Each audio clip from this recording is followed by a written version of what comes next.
अभी हम बक्सर की चर्चा कर रहे थे, ठीक है। अब इसी के साथ एक चीज हमने और बताया था बंगाल विजय में, वो मैंने कहा था द्वैध शासन, ठीक है। Dual government. द्वैध शब्द मॉडर्न इंडिया में तीन अलग अलग संदर्भों में यूज किया जाएगा। एक 1784 का पिट्स इंडिया एक्ट जब मैं पढ़ाऊंगा तब भी यूज करूंगा, और एक जब 1919 का जब मूवमेंट पढ़ाऊंगा तब भी मैं यूज करूंगा। हिंदी में अनुवाद द्वैध होगा, डायरेक्टली। फिलहाल द्वैध का मतलब है दो शक्तियों की सरकार, दोहरी सरकार, ठीक है। 1765 से 1772 इसकी अवधि मानी जाती है, ठीक है। फैक्चुअली मैं बता रहा हूं आपको, प्रारंभ हुआ था क्लाइव के समय, ठीक है। और समाप्त किया था एक गवर्नर है, वारेन हेस्टिंग्स। क्लाइव जो है, ये जो गवर्नर का जो डेट वगैरह आएगा, इन सब में आपको साथ के साथ कराता चला जाऊंगा। चैप्टर नंबर 2 में 6-7 गवर्नरों का उल्लेख है, पर अब तक यूपीएससी के कोई भी सवाल उसी के इर्द गिर्द रहे हैं, क्योंकि वो जो महत्वपूर्ण है उसी का जिक्र किया गया है किताबों में, न कि पूरी खाना पूर्ति की गई है कि कार्टियो कौन है, हॉलवे कौन है, विंसेंटार्ट कौन है, जिनका कहीं जिक्र भी उसी का जिक्र है जो महत्व रखते हैं। तो पहले महत्वपूर्ण पर कमांड, ठीक है। तो क्लाइव को 2 बार गवर्नर बनाया था अंग्रेजों ने, एक 1757 से 60 में, और एक 1765 से 67 में। जब बक्सर के युद्ध में अंग्रेजों को जीत मिली थी, तो अंग्रेजों को लगा कि इससे बेहतर फायदा जो है मिल सकता है क्लाइव से, क्योंकि क्लाइव जाके संधि करे। तो संधि के लिए वेट किया गया, युद्ध तो हो गया था समाप्त, क्लाइव का इंतजार किया गया, खबर भेजी गई, फिर वहां से क्लाइव आता है, तब जाकर के संधियां होती है। क्यों? क्योंकि क्लाइव को भारत की परिस्थितियों की बेहतर समझ हो गई थी। डुप्ले को भारत की परिस्थितियों की बेहतर समझ थी, लेकिन क्लाइव को जो है चालाकी से वो भारत भारत से निकलवा दिया अंग्रेजों ने। तो जिसको अनुभव है वो बेहतर काम करता है। वारेन हेस्टिंग का जो कार्यकाल है वो 1772 से 1785 है, ठीक है। तो प्रारंभ किसके समय हुआ? क्लाइव के, और समाप्त वारेन हेस्टिंग से समय। अब ये दो बातों को देखेंगे हम, कि एक तो द्वैत शासन क्या है और द्वैत शासन क्यों। दो चीजों को थोड़ा हम लिख लेते हैं, ठीक है। लिख लो आप, द्वैत शासन क्या है।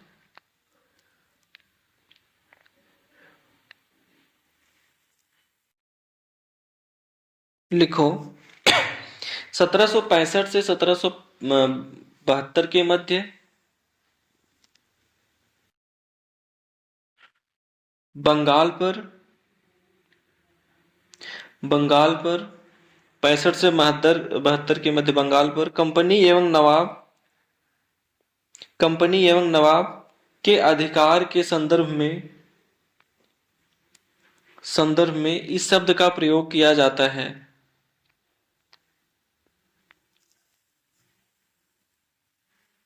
संदर्भ में इस शब्द का प्रयोग किया जाता है,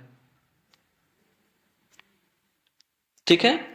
संदर्भ में इस शब्द का प्रयोग किया जाता है। लिखें, कंपनी के पास दीवानी अधिकार थे,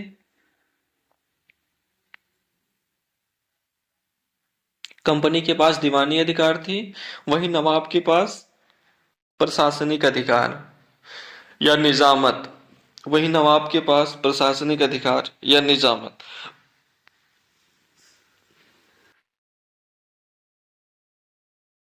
ठीक है। जो पीछे हमने संधियों में बताया प्रशासनिक अधिकार। हालांकि इसी में लिखो, हालांकि प्रशासन का भी वास्तविक संचालन, हालांकि प्रशासन का भी वास्तविक संचालन कंपनी के निर्देशों पर होता था।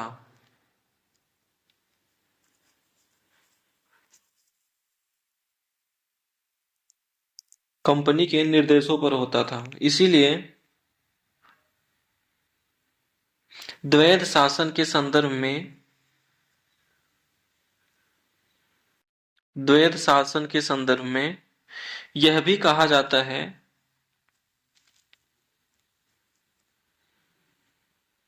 यह भी कहा जाता है कि समस्त अधिकार कंपनी के पास थे, समस्त अधिकार कंपनी के पास थे तथा दायित्व नवाब के ऊपर।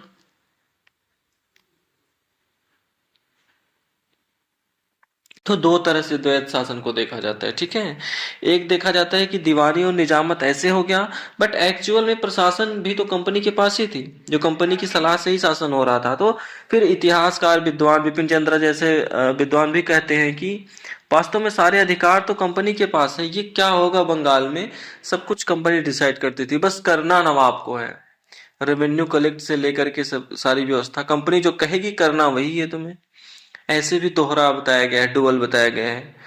दूसरा सवाल ये उठता है कि कंपनी ने पलासी में भी बंगाल को जो है पराजित किया, पलासी बक्सर में भी किया, फिर भी कंपनी डायरेक्ट कंट्रोल क्यों नहीं कर रही है, लाल किला में जाकर रह क्यों नहीं रही है। कहने का मतलब कंपनी प्रत्यक्ष नियंत्रण क्यों नहीं कर रही है। दूसरे शब्दों में द्वैध शासन की नीति क्यों, लिख लें आप, द्वैध शासन की नीति क्यों, ठीक है। द्वैध शासन की नीति क्यों, पॉइंट्स में लिख लें। कंपनी को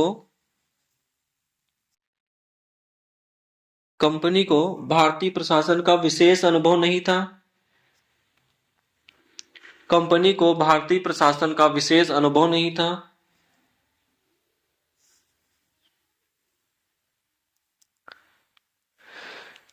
ठीक है, अभी इतने बड़े भूभाग में प्रशासन कैसे करेगी, अंग्रेजों को बहुत इसके बारे में जानकारी नहीं थी।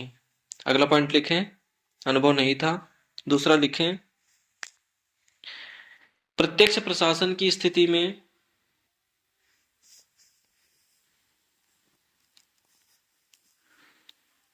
विदेशी कंपनियां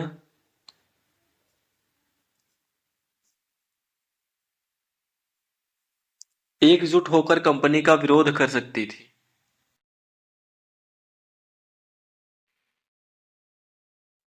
एकजुट होकर कंपनी का विरोध कर सकती थी। अलग अलग संभावना है, फ्रांसीसियों को कमजोर कर दिया गया है, पर ज्यादातर विद्वान मानते हैं कि ऐसा नहीं है कि व्यापारिक केंद्र नहीं है, परिस्थितियां बदलेंगी तो सब एक होकर विरोध कर सकते हैं, ऐसा नहीं था। अगला पॉइंट लिखें, भारतीय राज्यों तथा भारतीय जनता के द्वारा भी विरोध किया जा सकता था।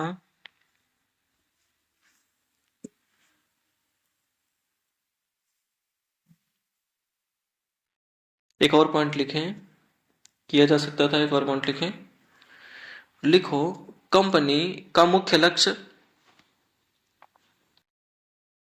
कंपनी का मुख्य लक्ष्य आर्थिक था।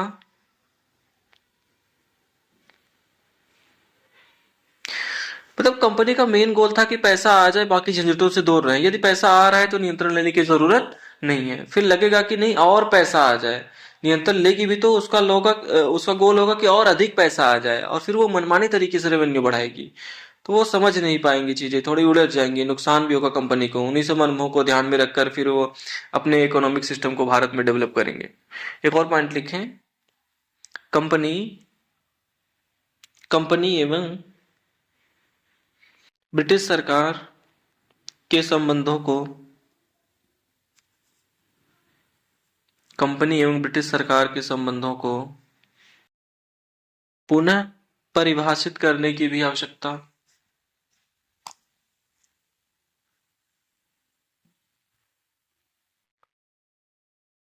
पुनः परिभाषित करने की भी आवश्यकता होगी, क्योंकि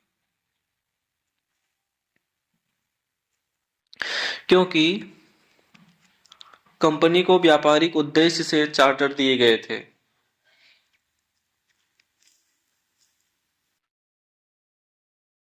कंपनी को व्यापारिक उद्देश्य से अनुमति पत्र या चार्टर दिए गए थे। जब कंपनी को भारत भेजा गया तो व्यापार करना है तुम्हें, ये कह के भेजा गया था। उस पत्र पे सारे अधिकार व्यापार के उद्देश्य से थे। अब कंपनी राजनीतिक शक्ति बन गई है तो नए सिरे से और भी इसको बहुत सारे यहाँ के लोगों को ये भी लगता होगा कि जैसा अनुमान है कि जब पता चल जाएगा कि पॉलिटिकल कंट्रोल हो गया है तो कम्युनिकेशन तो उतना फास्ट था नहीं आज की तरह। डायरेक्टर को बहुतर को पैसे देने पड़ जाएंगे वहां पे। तो जितने यहाँ पैसे बना सकते हो उतने पैसे बनाओ, हो सकता है, it's not a big deal. क्योंकि इसका जिक्र जो है खुद अंग्रेजों ने किया, बहुत सारे ब्रिटिश लेखकों ने किया कि जानबूझ के कई बार जो मौके पे अधिकारी होते थे वो अधिक से अधिक पैसे के कारण भी यूनिफॉर्म नहीं किया करते थे। तो ये इसके पीछे रीजन बताया जाता है। दोनों तरह से जरूरी होता है। चलो एक मान लो कि अंग्रेजों ने बंगाल पर किस प्रकार नियंत्रण किया, मान लो सिंपल सा सवाल आ जाए। अब तो ना तो मैंने पलासी कहा, ना मैंने बक्सर कहा, ना मैं द्वैत शासन कह रहा हूं।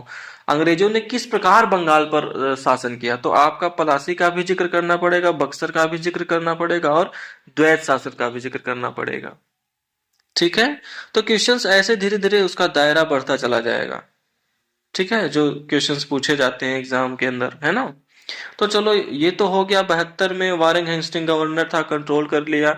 मेन मकसद यही था कि रेवेन्यू बढ़ाई जाए। उनको लगा कि काफी अनुभव हो गया है, दीवानी अधिकार का भी अनुभव हो गया है, मेरा कंट्रोल होगा तो हम ज्यादा से ज्यादा रेवेन्यू और कलेक्ट कर पाएंगे। शासक को हटाओ, ये खाम खा बाधा है ये, और आराम से पैसे खर्च हो रहे हैं शासक के ऊपर, इनको हटाओ। तो कमांड अपने हाथ में 72 में वो लेते हैं। हालांकि शुरू के 15-20 वर्षों में अनुभव अच्छा नहीं रहा उनका, बहुत खराब अनुभव रहा जब वो कमांड लेंगे। काफी नुकसान भी हुआ कई मोर्चों पर। फिर धीरे धीरे परिस्थितियों से सीख करके अपनी स्थिति को, व्यवस्था को मजबूत करेंगे। ठीक है, तो ये हो गया आपका। तो तथ्य और स्टोरी, बंगाल सबसे समृद्ध है। अब जैसा कि हमने आपको बताया कि बंगाल पे जीतने के साथ ही 64 में कब्जा हो गया इधर, 60 में 63 में फ्रांसीसियों को कबड्डी में हरा दिया। हाँ, और भाई हम नहीं लड़ेंगे, फ्रांसीसियों ने बोल दिया। 61 में एक वैसे जिक्र कर रहा हूँ, पानीपत के युद्ध में बेटर होगा कि आप मुगल मराठों के साथ ही पढ़ाऊंगा मैं। 61 में पानीपत की लड़ाई हुई थी, तृतीय पानीपत की लड़ाई, ये तो सुना ही सभी ने। पहला युद्ध कब हुआ था? 1526, दूसरा 56, तीसरा 1761। बड़े फेमस युद्ध हैं, सबको वैसे भी याद रहते हैं। तो 61 के युद्ध में क्या था कि अहमद शाह अब्दाली ने मराठों को पराजित किया। तो अंग्रेज बंगाल में इन्वॉल्व है, इधर मराठों की हालत बहुत खराब कर दी थी अब्दाली ने। इसी समय मैसूर में हैदर अली ने सत्ता पर कब्जा किया 1761 में। और 5 वर्षों के भीतर हैदर अली कर्नाटक, केरल और तमिलनाडु आज के हिसाब से उसके एक बड़े भूभाग पर अपने साम्राज्य का विस्तार कर लिया।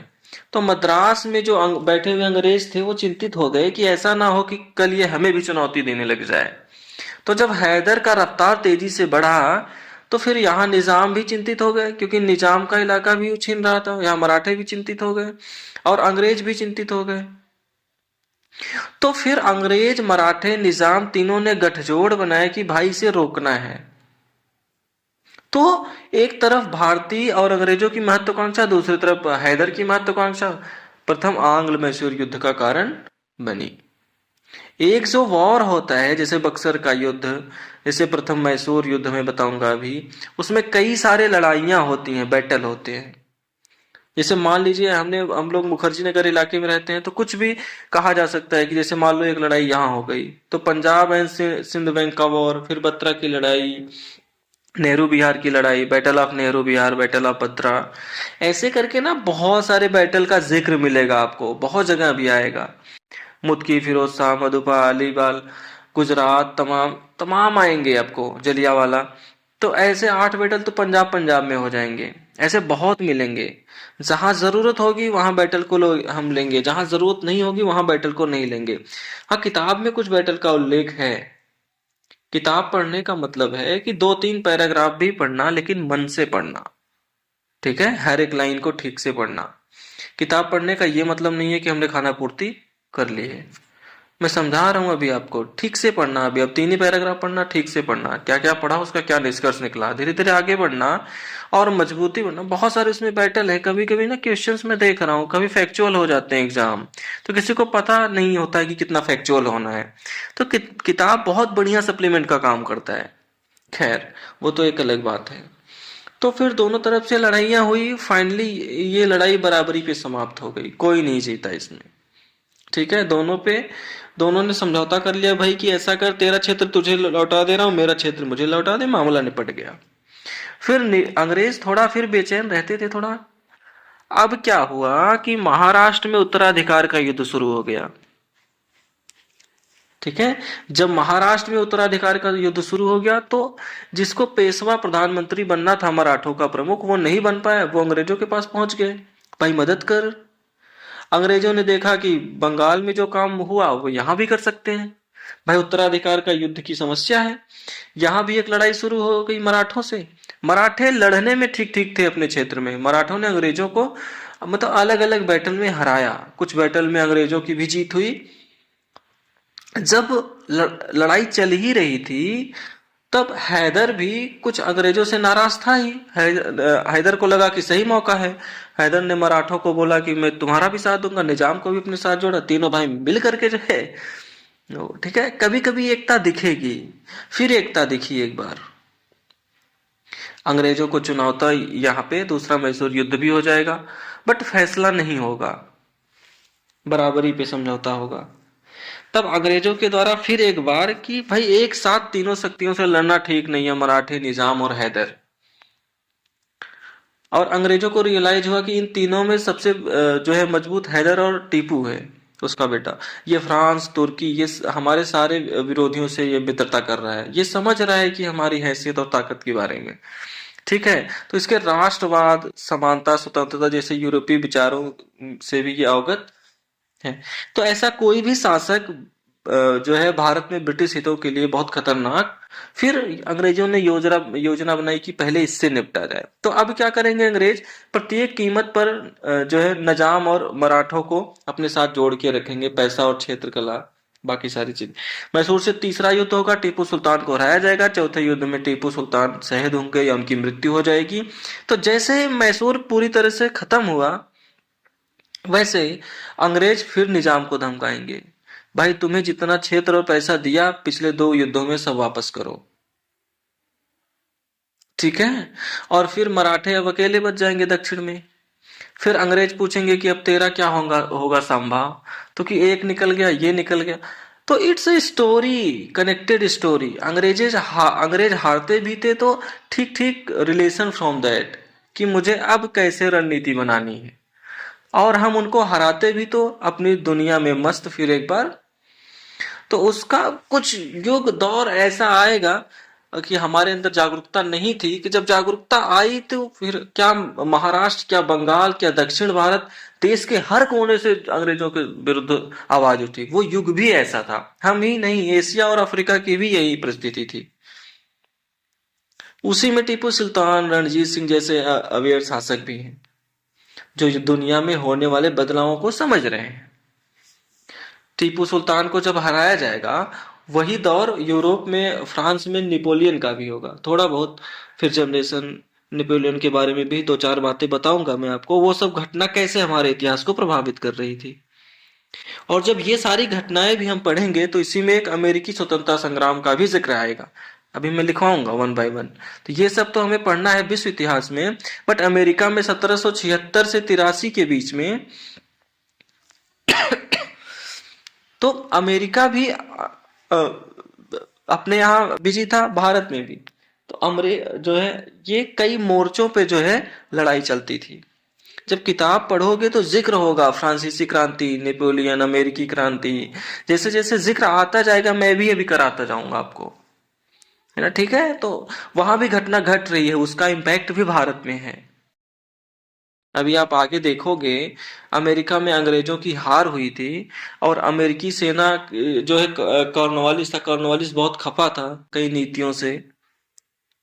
तो जो अमेरिका में हारा हुआ सेनापति है, अंग्रेज उसको गवर्नर बना के भारत में भेजेंगे कि भारत हाथ से ना निकल जाए।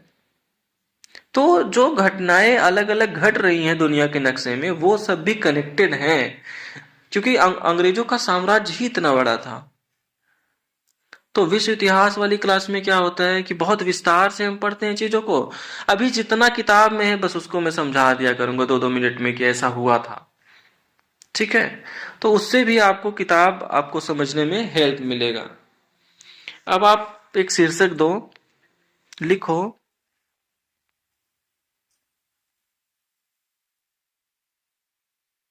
आंग्ल मैसूर युद्ध, एंग्लो मैसूर वॉर। अभी हम बक्सर की चर्चा कर रहे हैं।